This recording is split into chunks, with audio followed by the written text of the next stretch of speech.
বাবুরা শোনো, এই বাংলাদেশকে তো দুর্বল মনে করিয়েন না। আওয়াজ দিয়ে এখন ঠিকই না, বাংলাদেশে তো দুর্বল নয়। ওই পার থেকে ষড়যন্ত্র করে কোনো লাভ হবে? আরো জোরে আওয়াজ দিয়ে এখন লাভ হবে?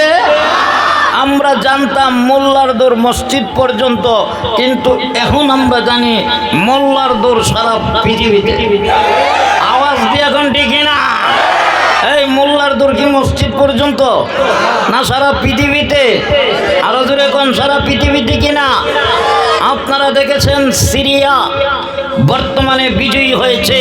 আমার দেশের স্বৈরাচার যেইভাবে এই দেশ ছেড়ে পালিয়েছে, ঠিক তদ্রুপভাবে সিরিয়ার স্বৈরাচার বাশার আল আসাদ ঠিক সেইভাবে পালিয়েছে। আওয়াজ দিয়ে এখন ঠিক না? আল্লাহ ছাড় দেয়, ছেড়ে দেয় না। কথা বলেন ঠিক না? সুতরাং আজকের মাহফিল থেকে ওই পারের দাদাবাবুদেরকে বলতে চাই, বাংলাদেশ নিয়ে ষড়যন্ত্র বন্ধ করুন। জানেন না এই দেশের তৌহিদি জনতা যদি এক হয়ে যায়, এই দেশের তৌহিদি জনতা যদি নারী তাকবীরের স্লোগান দিয়ে দাঁড়িয়ে যায়, তোমাদের বুলেট বোমা কোনো কিছুই কাজে আসবে না। আওয়াজ এখন ঠিক না? মুসলমান ভাইয়েরা আমার, মুসলমান ভাইয়েরা আমার, আপনারা মনে করছেন এই দেশ স্বাধীন হয়ে গেছে, আমরা শান্তিতে আছি। না, এখনো স্বাধীন হয় নাই, এখনো আমরা শান্তিতে নেই।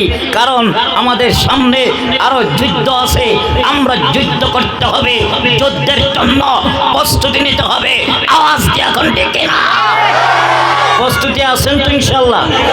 আছেন তো ইনশাল্লাহ? আল্লাহ কবুল করুক, সকলে বলেন আমিন। আল্লাহ আমাদের প্রত্যেকটা যুবককে দ্বীনের মুজাহিদ হিসাবে কবুল করুন।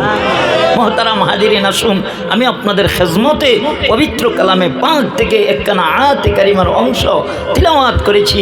রাসূল করিম সাল্লাল্লাহু আলাইহি সাল্লামের অসংখ্য অগণিত হাদিসের ভান্ডার থেকে একখানা হাদিসও আপনাদের সামনে পেশ করেছি। এর আলোকে কিছু আলোচনা করব। শুনতে রাজি আছেন তো ইনশাআল্লাহ? কারা কারা রাজি আছেন? সবাই রাজি আছেন ইনশাআল্লাহ? আল্লাহ কবুল করুক, সকলে বলেন আমিন।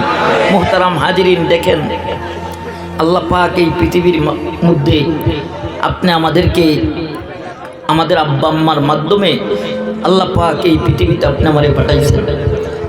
এই আব্বা আম্মা সম্পর্কে আল্লাহ পাক আমার তিলাওয়াতকৃত আয়াতের মধ্যে সন্তানদেরকে কিছু ওসিয়ত করেছেন। আব্বা আম্মা সম্পর্কে আমি সেই বিষয়ে কিছু আলোচনা করতে চাই। তবে এই বিষয়ে আলোচনা করার আগে আমরা বুঝতে হবে যে সন্তানের কাছে মা বাবার হক আছে, ঠিক তদ্রূপভাবে মা বাবার কাছেও সন্তানের হক আছে। আওয়াজ দিয়ে এখন ঠিক না? সন্তানের কাছে মা বাবার হক, মা বাবার কাছে সন্তানের হক।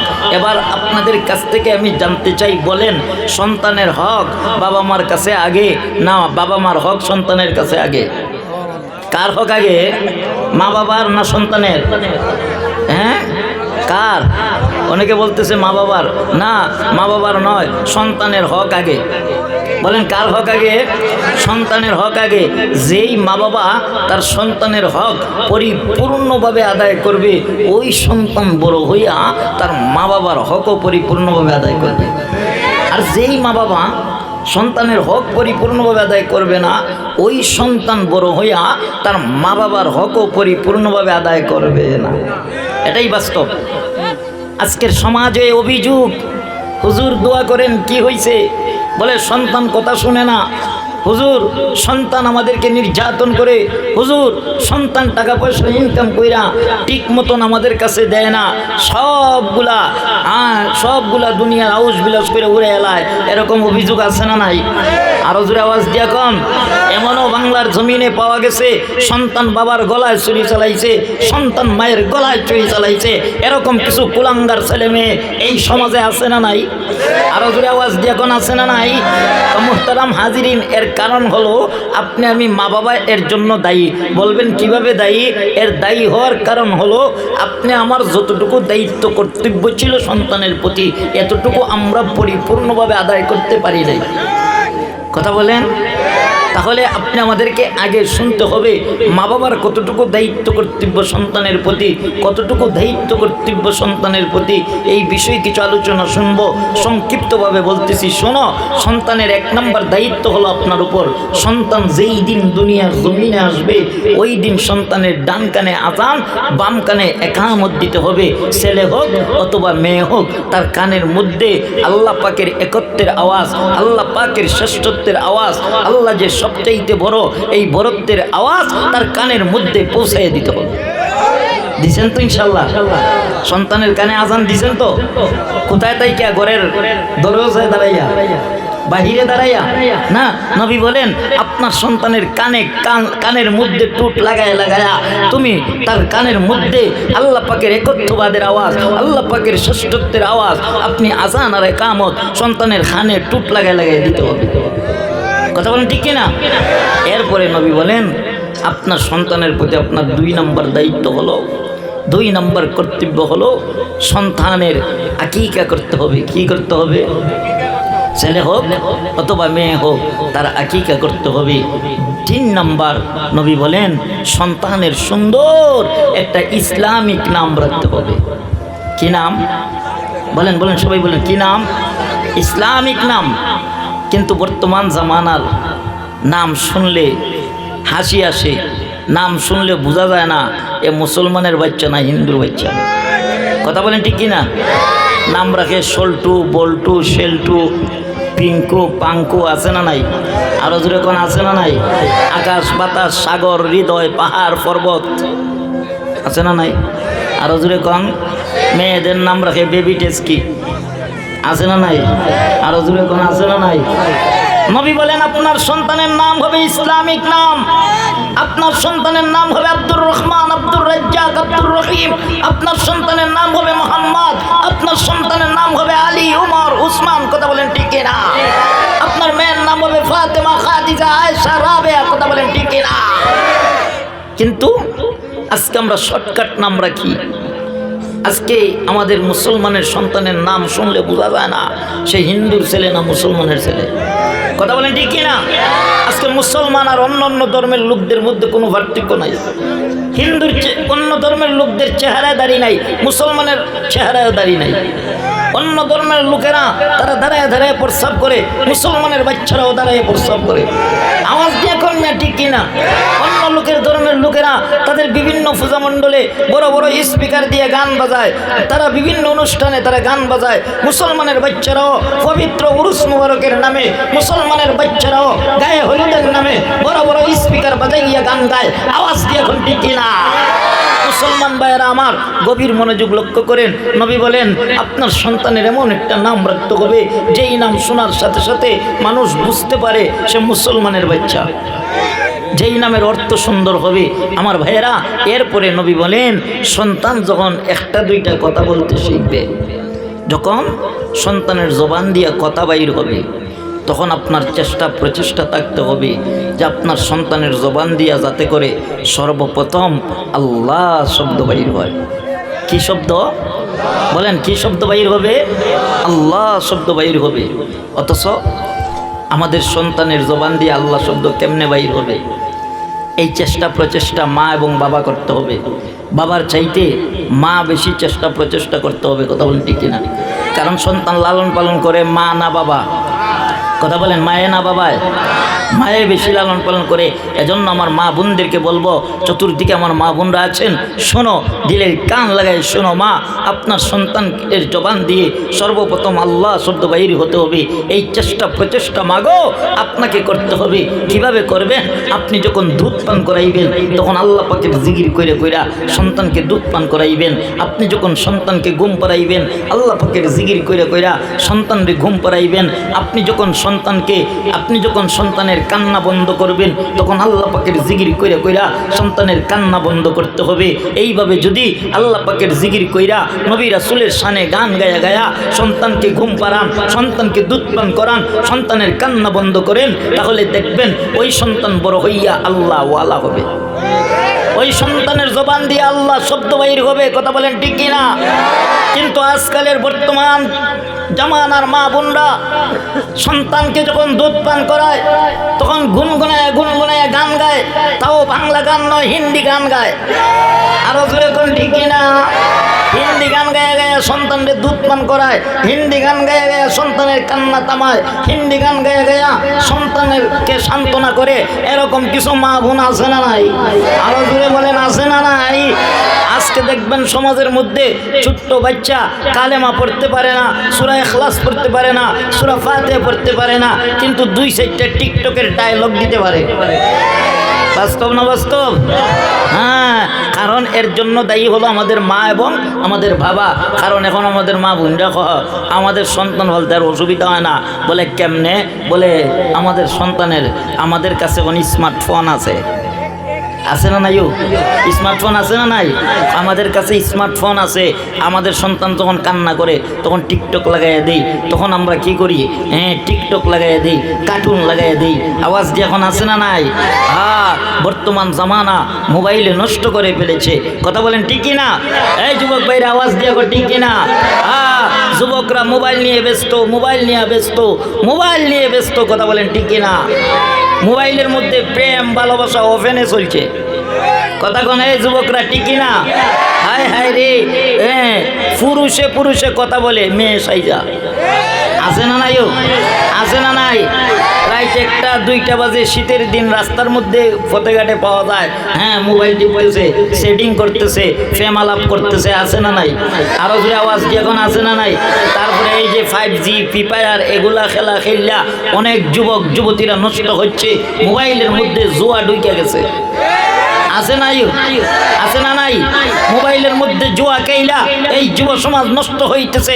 এজন্য আমার মা বোনদেরকে বলবো, আমার বাবাদেরকে বলবো, আপনার সন্তানের হাতে মোবাইল দিয়া এই কলিজার টুকরো সন্তানটাকে নষ্ট কইরেন না, নষ্ট কইরেন না মোবাইল দিয়া। আজকে এই মোবাইলের কারণে 10 বছর 12 বছরের বাচ্চারা হাজার হাজার টাকা জুয়া খেলা উড়ে দিতেছে। কথা বলেন ঠিক না? এজন্য মোহতারাম হাজিরিন, নবী বলেন সন্তানকে সর্বপ্রথম আপনার চেষ্টা প্রচেষ্টা থাকতে হবে যাতে করে সন্তানের জবান দিয়ে আল্লাহ শব্দ বাইর হয়। কি শব্দ? বলেন আওয়াজ দিয়ে, কি শব্দ? এরপরে নবী বলেন আপনার দায়িত্ব হলো সন্তানের প্রতি, সন্তান যখন লেখাপড়া করার উপযুক্ত হবে ওই সময় সন্তানকে সর্বপ্রথম আল্লাহ পাকের কালাম কোরআন শিক্ষা দিতে হবে, নবীর হাদিস শিক্ষা দিতে হবে, মাসলা মাসাইল শিক্ষা দিতে হবে, এতটুকু ইলমে দিন শিক্ষা দিতে হবে যতটুকু ইলমে দিন শিক্ষা করা সকল নরনারীর উপরে ফরজ। কথা কোন ঠিক কিনা? এতটুকু ইলমে দিন শিক্ষা দিছেন তো? ইনশাল্লাহ দিছেন তো? কতটুকু?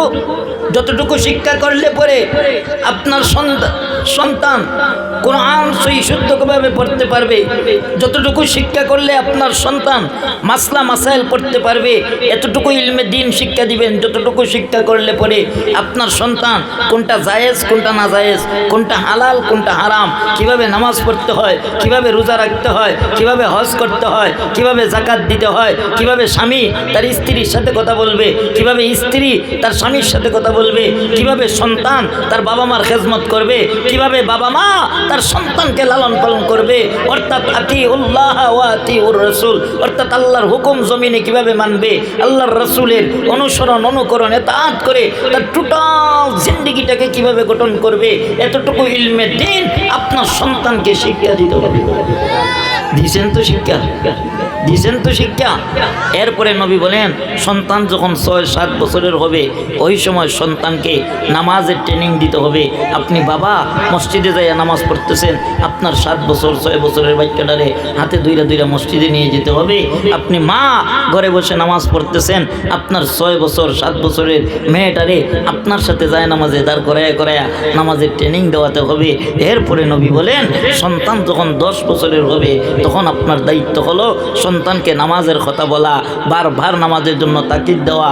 যদি নামাজ না পড়ে নবী বলেন প্রয়োজনে তাকে বেতের আঘাত করো। কিসের আঘাত? বলেন না কিসের আঘাত? বুকে হাত দিয়া বলেন সন্তান নামাজ না পড়ার কারণে কয়দিন তারে বেতের আঘাত করছেন? কয়দিন করছেন বেতের আঘাত? কয়দিন কানা বন্ধ করছেন? কয়দিন ঘর থেকে বাইর করে দিবেন নামাজ না পড়ার কারণে? এই কথা বলে হুমকি দিছেন? বলেন দিছেন? অথচ আপনার এই সন্তান ঠিক মতন স্কুলে না গেলে, আপনার এই সন্তান ঠিক মতন চাকরিতে না গেলে, আপনার এই সন্তান ঠিক মতন রুজি কইরা আপনার কাছে টাকা না দিলে তাকে বহুত হুমকি দিয়েছেন, বহুত মারধর করেছেন, ঘর থেকে বাইরে করে দিবেন, এরকম কথাও বলেছেন। আওয়াজ দিয়ে এখন ঠিক কিনা? আরো জোরে কান। মোহতারাম হাজিরিন, কি জবাব দিবেন আল্লাহর কাছে? এজন্য নবী বলেন, সন্তান যখন 10 বছরের হবে তাকে নামাজের তাকিদ দাও, বারবার নামাজের কথা বলো, যদি নামাজ না পড়ে প্রয়োজনে তাকে বেতের আঘাত করো। কিন্তু আমি কেমনে বলি আমার সন্তানকে, বাবা তুই নামাজ পড়, আমি নিজেই তো বেনামাজি, কথা কন না কেন? আমি কেমনে বলি বাবা চুরি করিস না, আমি নিজেই তো সুর। আমি কেমনে বলি বাবা সুদ খাইস না, আমি নিজেই তো সুদখোর। আওয়াজ দিয়ে এখন ঠিক কিনা? আমি কেমনে বলি বাবা তুই ঘুষ খাইস না, আমি নিজেই তো ঘুষখোর। আমি কেমনে বলি বাবা তুই পরের হক নষ্ট করিস না, আমি তো অনেকের হক মাইরা খেয়ে লাইছি। আওয়াজ দিয়ে এখন ঠিক কিনা? এজন্য যদি সন্তান ভালো হতে চায়, যদি সন্তানকে আল্লাহওয়ালা বানাতে চাও, যদি সন্তানকে দিনদার বানাতে চাও, যদি সন্তানের কাছ থেকে পরকালে মুক্তির ব্যবস্থা পেতে চাও, তাহলে ওই সন্তানকে আল্লাহওয়ালা বানাতে হবে। কথা বলেন ঠিক কিনা? মোহতারাম হাজিরিন, এরপরে নবী বলেন আপনার দায়িত্ব হলো সন্তান যখন বালেক বালিকা হয়ে যাবে, যখন সন্তান উপযুক্ত হয়ে যাবে, সন্তান যখন নিজের পায়ে দাঁড়াবে, তখন আপনার শেষ লাস্ট দায়িত্ব, এরপরে আর কোনো মা বাবার দায়িত্ব থাকে না। এই দায়িত্বটা হলো, যদি আপনার ছেলে হয় তাহলে ওই ছেলেটাকে একজন দিনদার আল্লাহওয়ালা ফরেজগার ফরদানিসীন মেয়ে দিকা তাকে বিবাহ করাইয়া দেওয়া।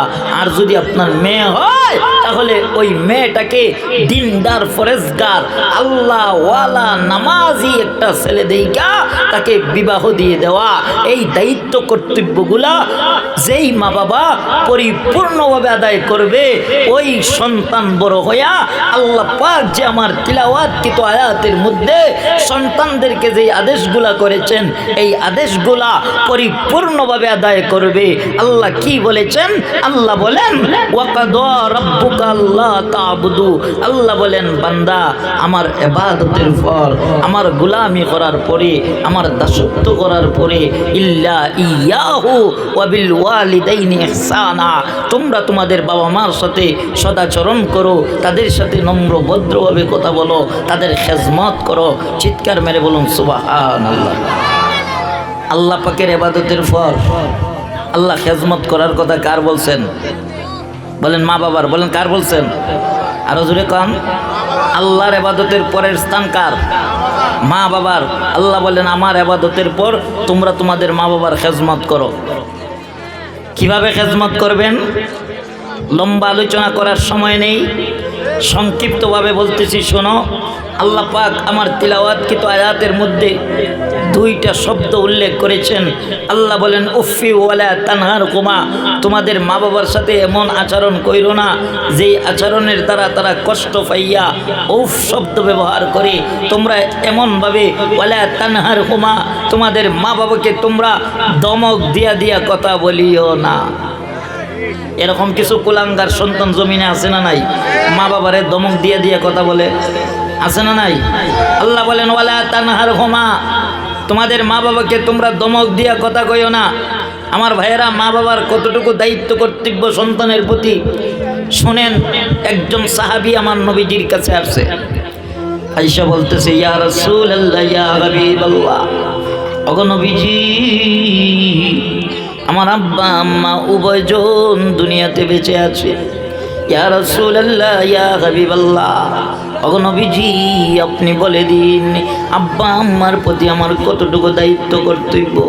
আমার নবী এই সাহাবীর প্রশ্নের জবাবে বললেন আলাহুমা জান্নাতুকা ওয়া নারুকা, নবী বলেন তোমার মা বাবা হলো তোমার জন্য জান্নাত, তোমার জন্য জাহান্নাম। চিল্লায় বলেন আল্লাহু আকবার। এ মুরাদ নবীর মুসলমানেরা, আল্লাহ পাক আল্লাহর হাবিব রাহমাতাল লিল আলামিন জান্নাত দ্বারা কি বুঝাইতে চাইলেন, জাহান্নাম দ্বারা কি বুঝাইতে চাইলেন? আমার নবী জান্নাত দ্বারা এটাই বুঝাতে চেয়েছেন, ও পৃথিবীর সন্তানেরা শোনো, তোমরা যদি তোমাদের মা বাবার খেদমত করতে পারো, মা বাবাকে যদি তোমাদের প্রতি রাজি আর খুশি রাখতে পারো, তাহলে তোমাদের জন্য রয়েছে জান্নাত। আর যদি তোমাদের মা বাবা তোমাদের প্রতি অসন্তুষ্ট হয়, তোমাদের প্রতি যদি তারা অসন্তুষ্ট হয়, তাহলে তোমাদের জন্য রয়েছে জাহান্নাম। ও মুরাদপুরের মুসলমানেরা, আওয়াজ দিয়ে কো, আমরা জান্নাতে যাইতে চাই না জাহান্নামে যাইতে চাই? কারা কারা জান্নাতে যাইতে চান দুইটা হাত তুলেন। আল্লাহু আকবার।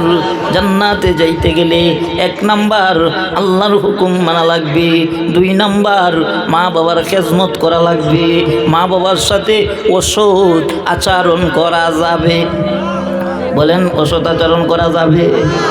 আমার ভাইয়েরা, আমার তো বুঝে আসে না মানুষ কেমনে মারে কষ্ট দেয়, কেমনে বাবারে কষ্ট দেয়, আমার তো বুঝে আসে না।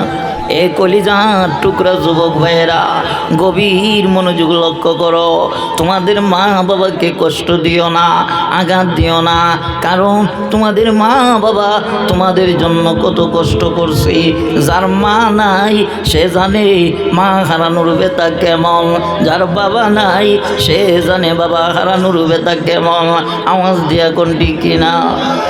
যেই বাবা রিস্কা চালাইয়া, ব্যায়াম চালাইয়া, যেই বাবা মাথার গাম পায়ে ফেলে পরের বাড়িতে চাকরি করি, প্রবাসে সারাটা জীবন কাটাইয়া আপনি আমার রিজিকের ব্যবস্থা করছি, আপনি আমার লালন পালন করছি, আপনি আমার পড়ালেখার খরচ চালাইছি।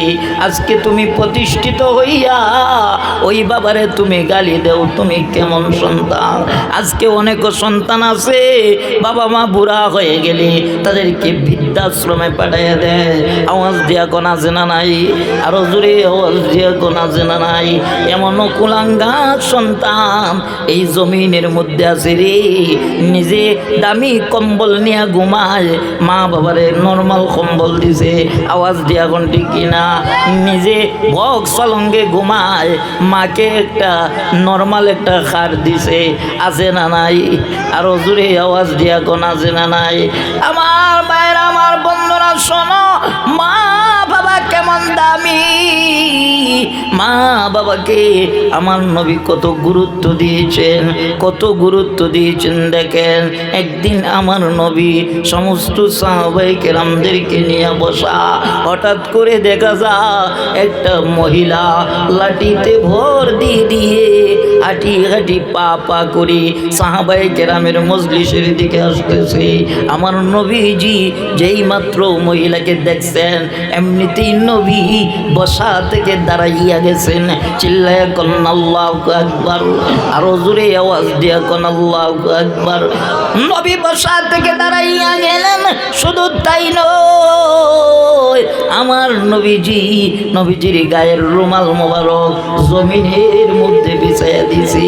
নবী দৌড়াইয়া যাইয়া ওই বুড়ি মাটারে দইরা নিয়ে আইসা আমার নবীজি ওই বুড়ি মাকে নবীর রুমাল মোবারকের চাদর মোবারকের উপর বসাইয়া দিছেন। চিল্লায়া কোন আল্লাহু আকবার।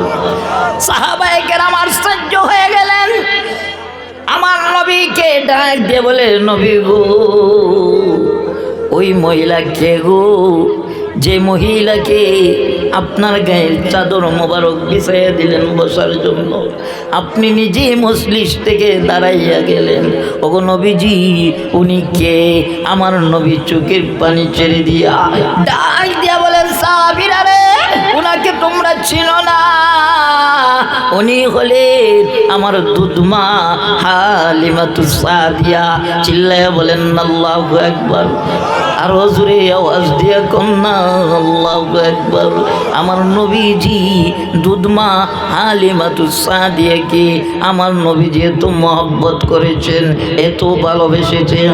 আমার নবী বুঝাতে চেয়েছেন, ও পৃথিবীর মানুষেরা শোনো, আমি আমার মায়ের আদর পাই না, আমি আমার বাবাকে দেখি নাই, কিন্তু যদি পাইতাম আমি কেমন খেজমত করতাম তোমরা দেখাই দিতাম। কথা বলেন ঠিক কিনা? আমার নবীজি, এজন্য নবীজির মুখে মনের ভিতরে অনেক কষ্ট ছিল। নবী এতিম হয়ে দুনিয়ার জমিনে এসেছেন, আব্বাকে নবী দেখেন নাই। 6 বছরের মাথায় নবীজি মা আমেনাকে হারিয়েছেন। কথা বলেন ঠিক কিনা? আমার ভাইয়েরা, আমার বন্ধুরা, এজন্য আমার নবী বলেছে আলাহুমা জান্নাতুকা ওয়া নারুকা, তোমাদের মা বাবা তোমাদের জন্য জান্নাত, তোমাদের জন্য জাহান্নাম। ও বন্ধুরা, মা বাবার খেজমত কইরা কারা কারা জান্নাতে যেতে চাও হাত তুলেন। রাজি আছেন তো ইনশাআল্লাহ? আল্লাহ কবুল করুক, সকলে বলেন আমিন। যাদের মা বাবা আছে, আজকের মাহফিল থেকে আমি অসুস্থ মানুষ, লম্বা আলোচনা করতে পারবো না, তবে আপনাদের ভাই হিসাবে, আপনাদের সন্তান হিসাবে আপনাদের পায়ে হাত রেখে বলে যাচ্ছি, শোনো, যাদের মা আছে মা বাবাকে অবহেলা কইরেন না, মা বাবার খেজমত কইরেন। যারা মা বাবার সাথে বিয়াদবি করেছেন, আজকের মাহফিল থেকে যাইয়া মা বাবার কাছে মাফ চাইবেন তো ইনশাল্লাহ? চাইবেন তো ইনশাল্লাহ? আল্লাহ কবুল করুক, সকলে বলেন আমিন।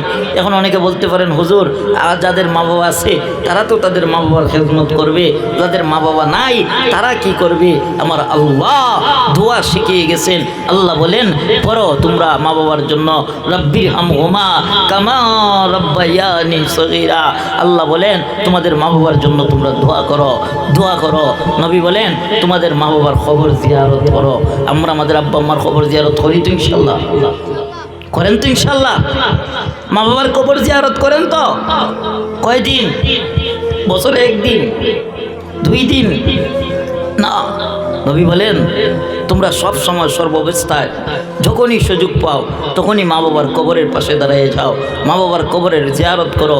সন্তান যখন মা বাবার কবরের পাশে দাঁড়ায়, তখন মা বাবা যদিও আযাবের মধ্যে থাকে, আল্লাহ পাক ফেরেশতাদেরকে বলে সন্তান দাঁড়াইয়া গেছে, তার ওলি আওলাদরা কবরের পাশে দাঁড়াইছে, আযাব বন্ধ করে দাও।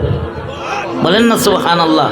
এজন্য তোমাদেরকে বলবো, যাদের আব্বা আম্মা নাই, আপনি আপনার আব্বা আম্মার কবরের পাশে জুম্মার নামাজ পড়ে দাঁড়াইবেন, ফজরের নামাজ পড়ে দাঁড়াবেন, আসরের নামাজ পড়ে দাঁড়াইবেন। দাঁড়াইয়া যতটুকু পারেন সূরা কেরাত পড়া, দুরূদ শরীফ পড়া, এভাবে হাত তুলে তুলে বলবেন, রব্বির হামহুমা কামা রব্বায়ানি সগীরা। এই দোয়াটা করতে পারবেন তো ইনশাল্লাহ? এই আমলটা করতে পারবেন তো ইনশাল্লাহ? মা বাবার